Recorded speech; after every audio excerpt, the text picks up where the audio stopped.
Welcome to Dodgers Daily. I'm Casey Porter. I'm so glad that you decided to tune in. Fans, we have a great show for you today. I have been, Tuesday night I was at Wichita, and then last night I was in Oklahoma City. I got, I think, 8 different interviews. I got interviews with the AA manager, Scott Hennessy, and the AAA manager, Travis Barbery. Travis's interview is going to come out tomorrow with all the Oklahoma City stuff. I'm releasing all of my Tulsa interviews today. So, hey, busy day on Dodgers Daily, but wanted to get a quick show in here. I have some live video that I'm going to show on this Dodgers Daily episode here of Diego Cartaya throwing a runner out, of Diego Cartaya hitting a home run. I've got video of landonknack, who had a rough start his last time out the night we were there in Wichita, but has had a fabulous year so far for AA Tulsa.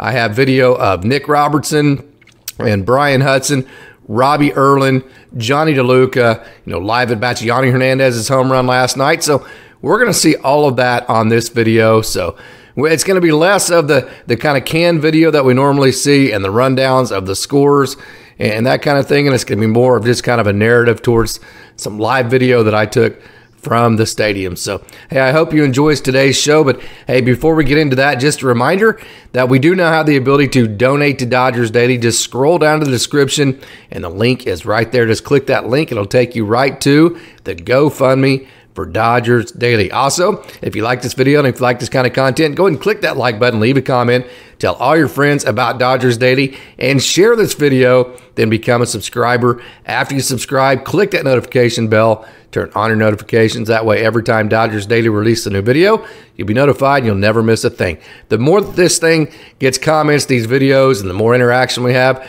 the more YouTube puts it in the suggested videos because they think people like these videos, and the more it gets seen. Dodgers Daily keeps growing, and that's what we want to keep doing. So, hey, we thank you for all of your comments and all of your interaction. Like I always say, Dodgers Daily definitely has the best crowd out there of any Dodgers site. So super proud of that. I'm always super excited to read the comments every time I drop a new video. So, hey, we're going to dive into our Dodgers talk next. So let's not waste more time. Let's get right to it, and let's talk Dodgers baseball. So the Dodgers are 34-23 on the season. Not going to lie about it. A little bit chapped about last night's game. You have the 3-0 lead. And to be honest with you, I was in Oklahoma City. I was watching the game in the press box. I was listening to it on my headphones. And when the Dodgers took that early 3-0 lead, hey, Mookie's got his mojo going. You think, okay, it's going to be a good day. Although Noah-Syndergaard, he has struggled lately. You're thinking, hey, this would be the perfect case scenario. You get the early 3-0 lead. You're at home. The Dodgers have been absolutely fantastic at home. As a matter of fact, their home record, if I can scroll down here, I'll get to that here in a minute, but the Dodgers have been just absolutely fantastic. Okay, 19-8 at home this year. The Dodgers have been. They've been 15-15 on the road. So you're thinking, okay, you get the 3-run lead, you got the Mookie magic working. This is the perfect case scenario for Noah Syndergaard, to have the better performance than he's had in the recent past. And I really kind of thought that was going to happen. I was excited to see what exactly was going to go on there. And the next thing you know, okay, Noah Syndergaard, he gave up 7 hits, 5 runs, and had just 2 strikeouts in his 5 innings. And again, in his last 2 outings, he's given up 11 runs and 15 hits in just 11 innings. So it turned out to be the exact opposite of what I thought, or at least hoped, would happen last night, that maybe the early lead being at home would, kind of put Syndergaard in a situation to pitch quite a bit better than he has recently. Instead, the struggles continue for him, and we're going to get into talk about him here in just a little bit as far as, hey, what can the Dodgers do with him moving forward? Some of my thoughts on that. So, okay, you're 8 games ahead of the Padres, and then you're 5.5 games ahead of the Giants. So again, how would you like to be the Padres? And you have all these front end, heavy contracts in terms of, you hope to get the most out of the front ends of these contracts because the back ends of them might be, not advantageous for you, and you're still not getting anything on the front end. That would be a tough situation to be in. Okay, so last night, not going to lie about it, not super, certainly not satisfied with the 2 out of 3 against the Nats at home, especially the way that you won the first two, then you jumped out to the lead, you're at home, you're a great team at home. If you're a world championship caliber team, you go ahead and you step on the throat of that team. But hey, again, it comes down to pitching, and if you don't pitch the ball well, it makes it very difficult in this game. Okay, let's dive into Noah Syndergaard. 5 innings, 7 hits, 5 runs, 2 strikeouts. Okay, his ERA on the year, 6.54. His whip is 139. He has just 35 strikeouts in 52.1 innings. Okay, so here's where I'm at on that.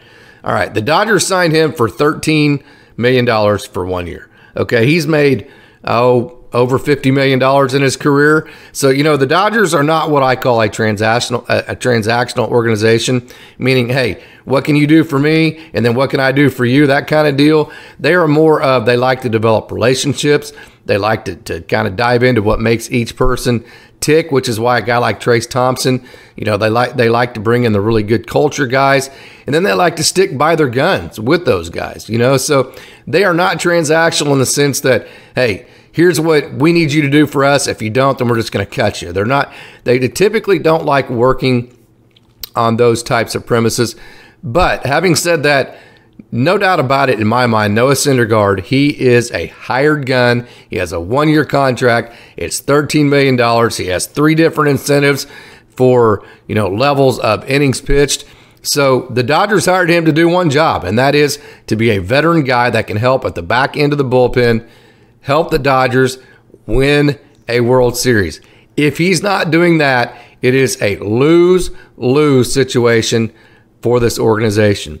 It's lose on the front end in the sense that he is not holding up his end of the bargain as far as the Dodgers winning a World Series, and then it's lose on the back end in the sense that you are not giving, your younger guys the runway, and or, we saw Gavin Stone a couple of starts that went completely sideways and he got called back down. You're not letting a guy like that get to work through his struggles, and or you're not letting a guy like Landonknack make it to AAA, or a guy like Emmett Sheehan, who on a lot of other organizations might already be in the major leagues. We saw that with Jose Hernandez, how well he did with Pittsburgh, who got Rule 5 last year. So it's a lose-lose situation because you're not building for the future. You're not getting the major league experience for your younger arms, and at the same time, you're not getting anything out of it in the front end because that veteran guy, Noah Syndergaard, actually isn't doing any better than more than likely any of the other rookies would have done either. So, if Noah Syndergaard can't get this thing turned around, and the Dodgers front office, hey, they are great at these situations.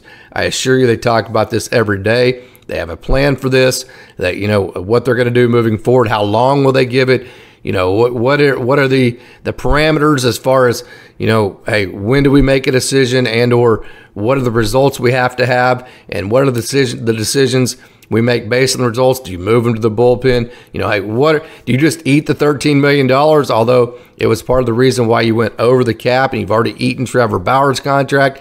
So for all those reasons, it's a lot more difficult than just to say, hey, he's not doing very well, let's just move on and try something else.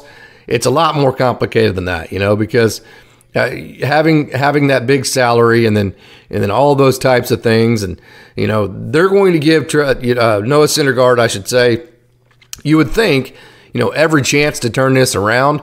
And also, when you look at all the other rookies, of course, Michael Grove has struggled in his performances. Ryan Pepio's hurt. Gavin Stone struggled mightily. Okay, so really, if you're going to go down to the prospect level, you're going to have to dip all the way down to the AA level to guys like Landonknack, Emmett Sheehan, Nick Nastrini, Kyle Hurt.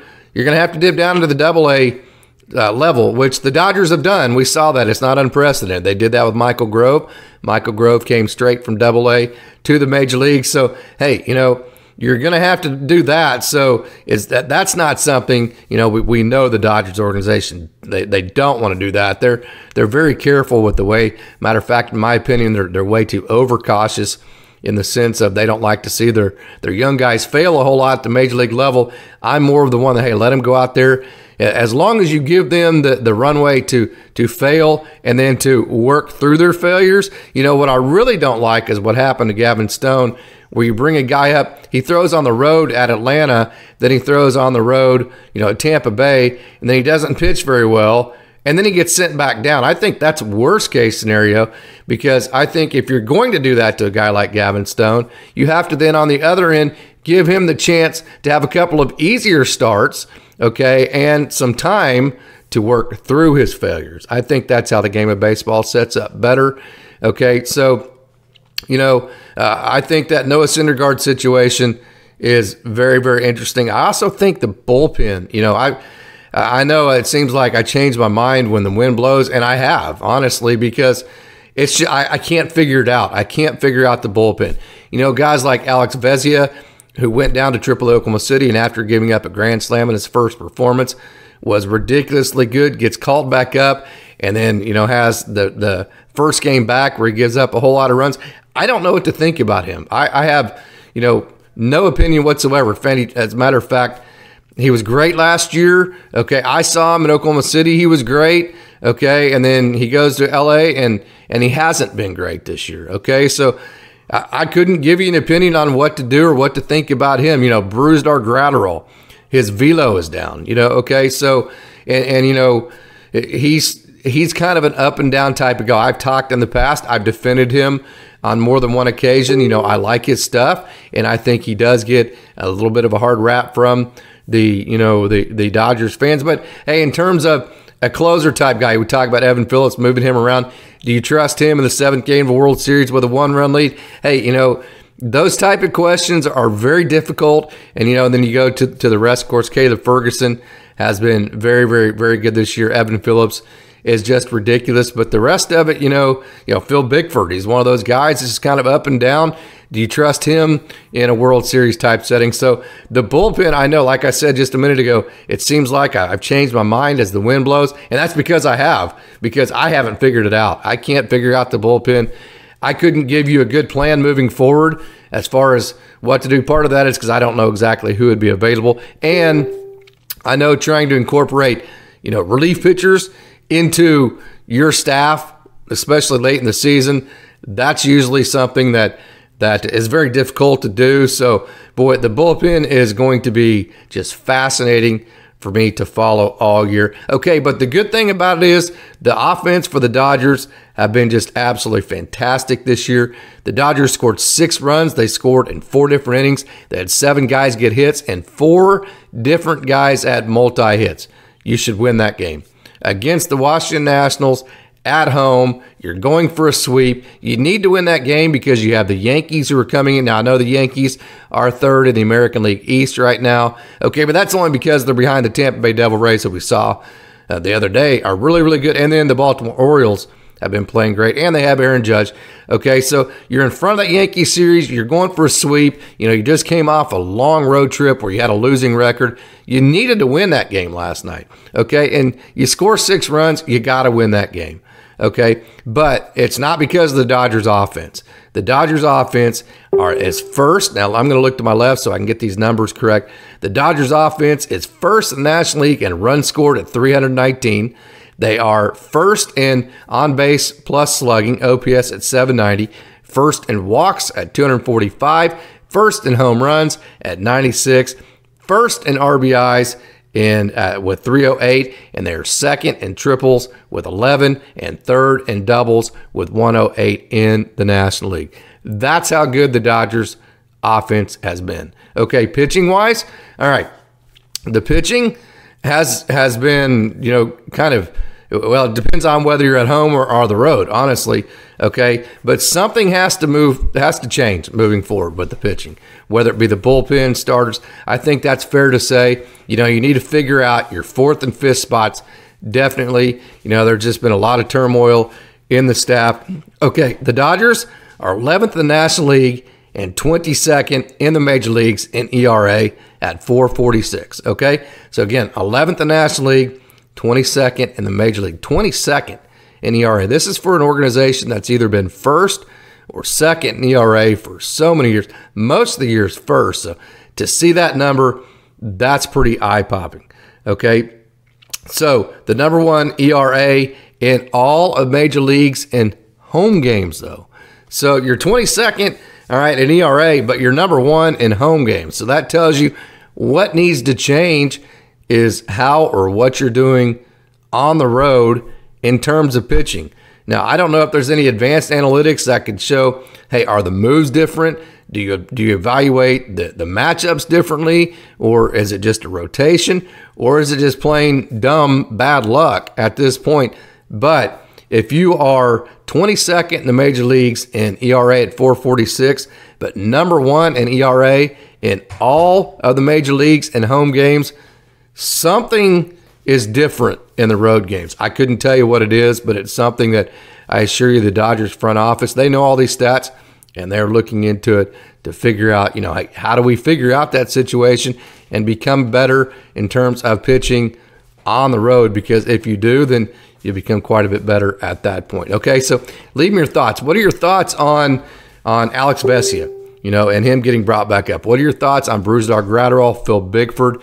Again, we have the greatest crowd in all of the Dodgers channels out there. We always have just great conversation. So let's have some great conversation on maybe some thoughts as far as, hey, what do they need to do in terms of helping the Dodgers, or what do the Dodgers need to do? Let's get a conversation on that. Okay, the Yankees coming into town. The Yankees are in 3rd place in the AL East, but hey, 10 games over 500, 34-24, and like I said, they're only in 3rd place because Tampa Bay is so fantastic, and Baltimore has been just absolutely smoking hot as of late. Okay, some numbers for the Yankees. They're 6th in the American League in runs at 273. Of course, a lot of this is because of Aaron Judge. They're 6th in RBIs at 265. They are 6th in slugging at 422 and 7th in OPS at 731. 2nd in home runs with 87. So the Yankees coming into town, very special weekend. I know Dodgers fans are super excited about that, so can't wait to watch that series. Although coming off of, in my opinion, the disappointment of losing to the Nationals, that last game yesterday, that's just a game that it's just kind of it's still with me a little bit. And of course, not playing today, you don't have the time to move on, go to the next game, and wash it out of your system. So you kind of get to sit around and let that fester just a little bit. So, hey, one of my mentors, Eddie Days, used to always say, hey, turn that frustration into motivation. Of course, I'm just a fan. All I do is watch. But if you're a manager, if you're a player, hey, instead of standing around just being frustrated, do something about it. Turn it into motivation to go do something about it. Get on a tee, throw a bullpen, take extra ground balls, take some fly balls, do whatever. So turn that frustration into motivation. Although as fans, we can't do that. And we have all day to chew on it, like I said, because the Dodgers don't play today. But hey, going to be super fun to play the Yankees this weekend. Can't wait. So that takes care of our Dodgers segment. So hey, let's not waste more time. Let's turn our attention to the minor league system. So let's take a trip down the farm. So I'm going to show you video of the game that I was at last night. This is Robbieerlin. He's one of those guys with major league experience, minor league contract, good little bender, good move away from a righty. He struggled, not going to sugarcoat it, with AAA Oklahoma City, so I don't think he would be, I don't think he's anywhere close in line as far as being the next guy due up for promotion if the Dodgers wanted to do something aggressive with their 4th and 5th spots in the rotation. But it's kind of wanted to show you what a major leaguer looks like from up close. See the movement, arm side right there to his fastball, the cut that he gets on his slider, pretty good pitch, and the depth he gets on his changeup. So, hey, there's left-handed. There's that little changeup type pitch that has some good depth to it. Okay, so I want to show you video of Robbieerlin major league experience, minor league contract for the Dodgers. So super excited to get to see Drewavans. Anytime I get to see him in person, obviously I'm very excited. Young man out of southeastern Louisiana University, and then Alabaster, Alabama, had the 53-game hitting streak last year. 40 stolen bases, so he can steal bases and beat a defense in any which way. Look at that base at second base. That's a lot bigger this year. I asked AAA manager Travis Barbary what he thought about the new bases. Point blank said he did not like them because he thought they were too flat. But hey, that should help a guy like Drewavans, whose game, a big part of it is stealing bases and base running. Drewavans had 2 base hits last night to the opposite field. That was super fun because, like I said, he just beats a defense in every which way. There's one right there. He had 2 of those, so a good night for Drewavans. I wanted to show you video of him. Well, you talk about a guy who is super, super talented, Jonnydeluca. Out of Southern California, he actually hit 2 home runs that curved foul in this video here. And in that same at bat, he's 11 home runs already, 10 stolen bases. I had a chance to interview him yesterday. Super excited to release that. One of the questions I asked him, 2 years ago, he was 2020. Last year, he would have been if he hadn't got hurt. This year, he's easily on pace to be a 2020 guy. Asked him point blank, do you make 2020 a goal of yours every year? And to be honest with you, he answered it way more candidly than I thought he would. I also asked him, hey, being from the Southern California area, you're just one hot streak away from being in the major leagues and playing for the team that you grew up loving and being your hometown team. How do you keep from pressing? Just having those thoughts of, oh my God, I got to keep doing good because I might be in the major leagues. Hey, he answered that question very candidly as well. So JonnyDeluca, look forward to that interview tomorrow. I was super excited to see him again in live action and to bring you this video. Here's a picture or video of Justin Hagenman, the young man out of Voorhees, New Jersey, and Penn State. Wanted to show you the cut. Look at that movement. I've talked about it kind of like Ryan Sabletti has that three-quarter slot where he gets that cut to it, to the glove side, but yet he keeps his hand behind the ball so he can straighten out a four-seam and get good right to it. There's that good cut to his slider. But you'll see a four-seam here in just a minute. Right there's a changeup that has good downward depth to it. And you'll also see a four-seam that straightens out. So he has kind of the best of all worlds where he can cut the ball because he's three-quarter, but yet he can also get north and south movement. There's that four-seam right there they straightened out where you can get that right effect, the north movement to his four-seam, and then the south movement, the tumble to his changeup because he stays behind the ball. There's another four-seam there. So, hey, and also Justin Hagenman has been more successful than you would realize in the last 2 years. So I wanted to show you video of the Nittany Lion, Justin Hagenman. Here's 6'8" Brian Hudson. Wanted to show you video of him, kind of a crossfire type deal. Looks kind of John Rooney-ish. Very difficult to hit, very good extension because he gets so long and gets down on the mound. Was sitting behind the Reno TrackMan guys that were keeping all of the data from that. Had it verified that he was about 90, 91, 92 on his fastball last night. He hit 93 at times, but he probably sat 91, 92, Brian Hudson, but looks faster than that to the hitter because he is so long and he gets down the hill so well. So I was excited to see him, and look at that frisbee type slider. Good to see that in person. I wanted to definitely show you that pitch, what it looks like from directly behind home plate, and then what it looks like whenever he goes away and tails that thing to the arm side as a lefty right off that slider. The right turn to the slider, the left turn to his tailing fastball. Good combo for 6'8" Brian Hudson. Now you got to see it from behind home plate. Jahmaijones, I have not had a chance to talk to him yet. Hopefully in the future, whenever they're out there taking BP or ground balls, or when they're done, when he has a second, hopefully that he'll have some time. Maybe we can talk in the future, but you never know how that goes. These guys are so super busy. But hey, another good player that's younger than you think, got off to the great start with major league experience, great depth to the system. Jahmaijones, another wonderful young man, very talented, very athletic, very versatile. So I want to show you an entire at bat and a base hit from Jahmaijones.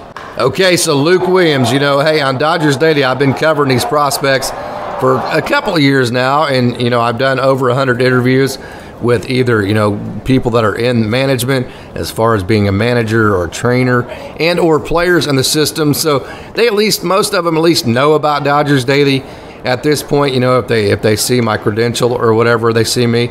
Okay, but this Luke Williams, he wasn't with the Dodgers last year, so he doesn't know me from Adam. And most of the players, they may have heard of Dodgers Daily or whatever. They don't remember doing interviews, I'm sure. Who knows if they do? I don't know if they do or not. But hey, the point being is, okay, so I asked him yesterday, they just got through taking ground balls. Hey, Luke, you got a minute to talk for an interview? And he said, hey, man, hey, we've got a meeting at 5:15, so I'm a little bit busy today. Left it at that, so went back to my camera, started doing some things. Next thing I know, there's Luke Williams, that good base hit up the middle. Matter of fact, he had 3 hits last night. Next thing I know, here he comes back, okay, and he says, hey, they changed the meeting to 5:30. I now have a couple of minutes. Would love to interview if you still want to. So that's just an example. This is a guy that doesn't know me from Adam, okay, and literally those were probably the only 7 or 8 minutes of his entire day that weren't mapped out for him by the Dodgers, and he chose to use that 7 or 8 minutes to talk to a complete stranger in front of a camera, and, because he just wanted to. because he's that kind of guy. That's the kind of guy the Dodgers seek out for their organization. That's the kind of guy Lukewilliams is. And he is a SoCal boy, got called up. I asked him what it was like being the shortstop for the Dodgers. You know, being a SoCal boy, he answered that in the interview. Super excited to release that tomorrow. And I also, you know, asked him what the experience was like in the Dominican Republic that he played in last summer. He answered that very well, and the things that he needs to do, that he feels like he needs to do to be more consistent at the major league level. So super interview, can't wait to release tomorrow. Lukewilliams. Yanny Hernandez stole the show last night. He hit his first home run, believe it or not, of the year. You're going to see it here in just a minute. He's a young man, again, just 26 years old. You think he's older than he is because he's been around. He has major league experience, minor league contract, great athlete, very fast, very versatile, can play anywhere. He likes to stay up the middle when he hits. He is just a really good player. There's that first home run of the year for Yanny Hernandez, a young man that I think Dodgers fans need to have on the radar. I want to show you live video of him in his first home run of the season. So AA Tulsa, okay, they won the game I was at. They got down 6-0. Not going to sugarcoat it. This was not the best performance in the world for landonknack. Look at that curveball, though. I've talked about Landon being a 4-pitch strike thrower, and he is definitely that. You saw his curveball. There's his slider. You also see his four-seam. You'll see his changeup here in a minute. There's a good little slider. Look at that slider on the outer half. Very good pitch for him. So although, hey, he struggled the other day. Look at that really good slider. Okay, although he struggled the other day, he has had a tremendous year for AA Tulsa. And, you know, I've said it a couple times. I thought he was probably in line for promotion. But who knows? He's been in AA for quite a while. There's that changeup. Okay, so landonknack, want to show you video from behind home plate. You can see the frustration there of Knack in this video, in that video, and that specific pitch. But, hey, the stuff is good. There's a good slider there to a lefty. You saw a slider to a righty and lefty. So I wanted to show you his stuff. It's 4-pitch mix from behind home plate. And again, he was about 93 the other night, 94. He's hit 96 at times this year in, you know, as far as his velo. So the velo is just a touchdown, but the ball wasn't carrying a whole lot at all the other night. Most of the pitchers' velo was down, so I think it was more an atmospheric type thing than it was, you know, anything else as far as him being in the 93 range. But hey, landonknack having a really good year for AA Tulsa. Austingauthier, want to show you video of him. Just kind of want to show you his first couple of pitches that he had at the AA level. Congratulations to him. He has been nothing but fantastic this year with Great Lakes. He's been one of the best offensive players in the minor leagues. Okay, and I don't think you can actually see him swing the bat here, which is fine. I just wanted to show you video, you know, kind of what it looks like to be a AA hitter. And Austingauthier in his first bat in AA. And then here's another bat of Gauthier too.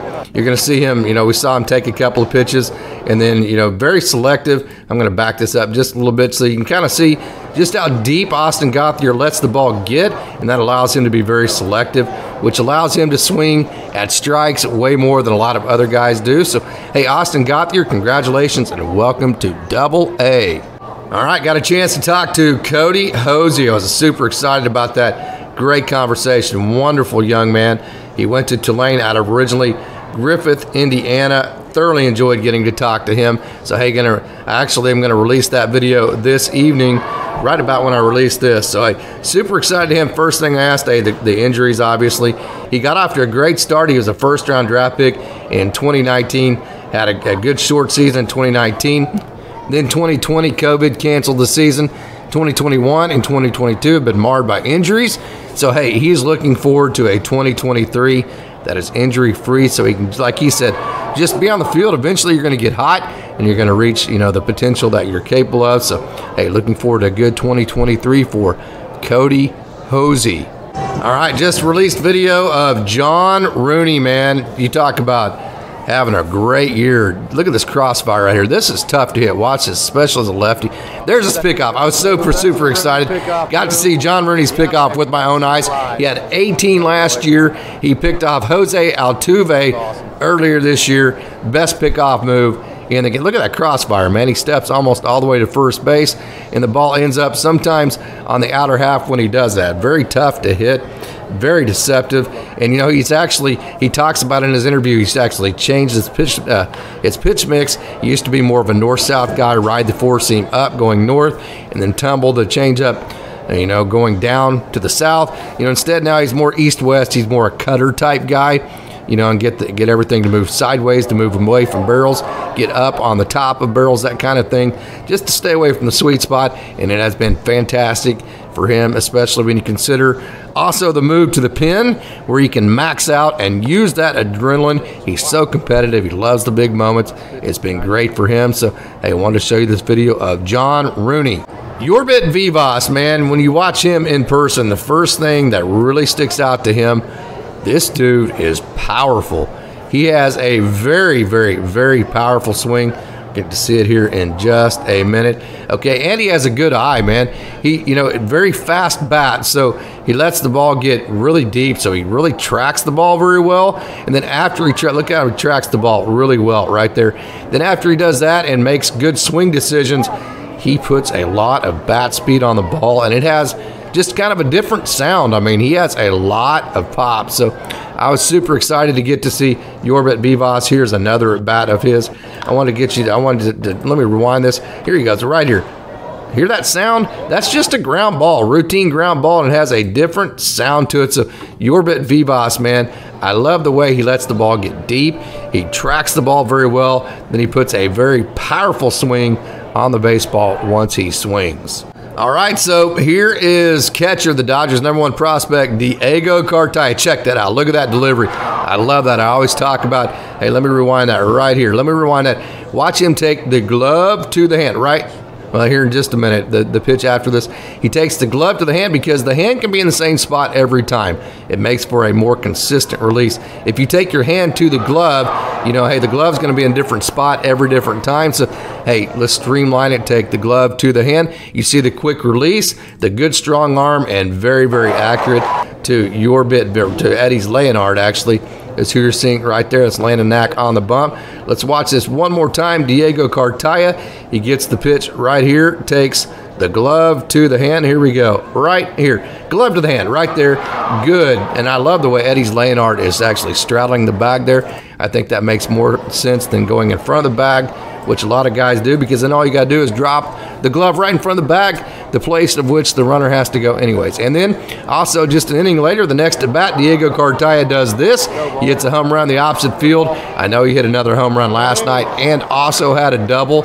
So it's good to see Diegocartaya starting to get hot. I had a chance to talk to him.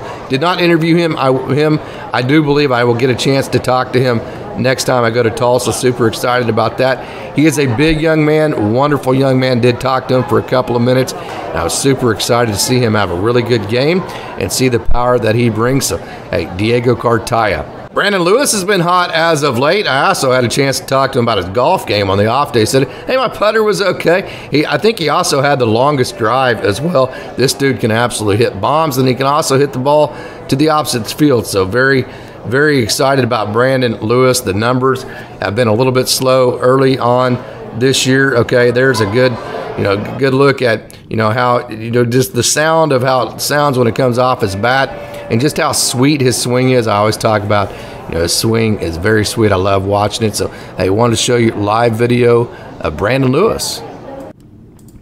So, the Great Lakes Loons, how about them? They scored 20 runs on Tuesday. This is robbiepeto, actually from last night. I actually did not sit down. This is one of the few videos I've gotten from the last 2 nights of Great Lakes, because I've been, again, at Wichita watching Tulsa, and then last night in Oklahoma City watching the AAA team for the Dodgers. But hey, Great Lakes scored 20 runs on Tuesday. They scored 2 runs in the second, third innings. They scored 3 in the fourth, and they scored 8 in the fifth inning, 2 in the sixth, 1 in the seventh, 2 in the ninth. So they scored on 1, 2, 3, 4, 5, 6 innings in a row, and they put up crooked numbers. And 1, 2, 3, 4, 5 innings in a row, they put up 6 crooked numbers.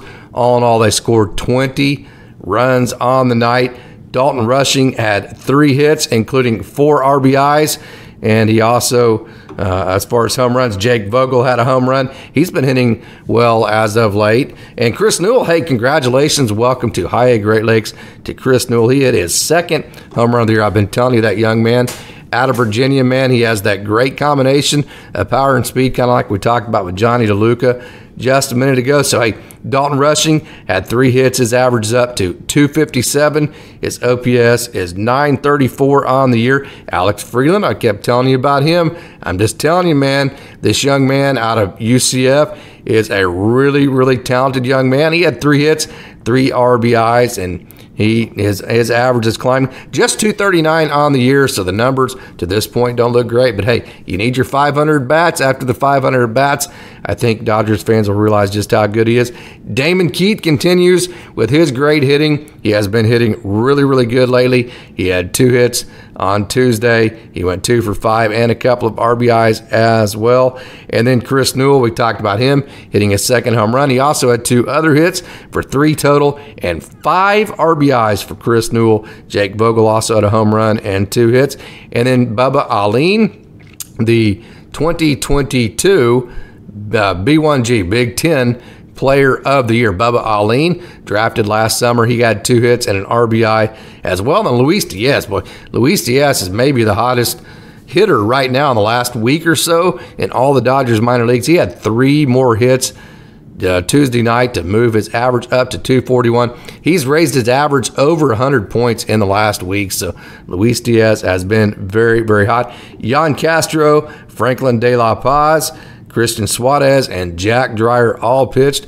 As a matter of fact, Yan Castro went 5 innings, scoreless, but nobody gave up a run. And not only did the Great Lakes Loons score 20 runs, they also gave up 0. And then they won again last night as well. So again, I don't have, this is the only video I have of those 2 games. Again, I've been on the road doing interviews and watching games live and trying to bring live coverage that you saw a minute ago. So hey, this is what I got for you for the Great Lakes segment. I will have all the video from tonight's game and have more extensive video for tomorrow's show. So hey, there you go. Great Lakes 20-0 on Tuesday night. The line in that is second. The Rancho Cucamonga Quakes, they have split their first 2 games of the week. They lost 11-0 on Tuesday, so didn't miss a whole lot there when I was in Tulsa. Then last night missed a lot because it was exciting. Last night they won their game versus Inland Empire at home 8-7. Very exciting game. Kenneth Betancourt had another good game. He had a hit. Kyle Nevin had a hit. On the night, the multi-hit games were from Jesus Calise, you're seeing it right here, and then Rain Don Cone had another multi-hit night as well. Peter Gilbeck had a good start. He went 3.1 innings, gave up just 1 run, and had 7 strikeouts in his 3 1/3. Calvin Ramirez, he also threw 1 2/3 innings, gave up just 1 run. And then Yason Cabrera, he also threw an inning, scoreless.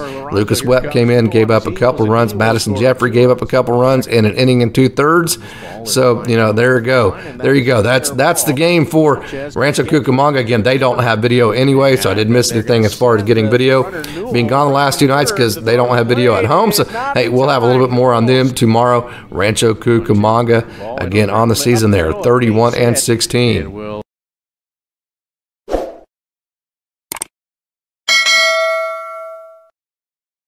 So there you have it. There's our show for you today. A little bit different. You had my thoughts on the Los Angeles Dodgers game and their series with the Nats coming up with the Yankees.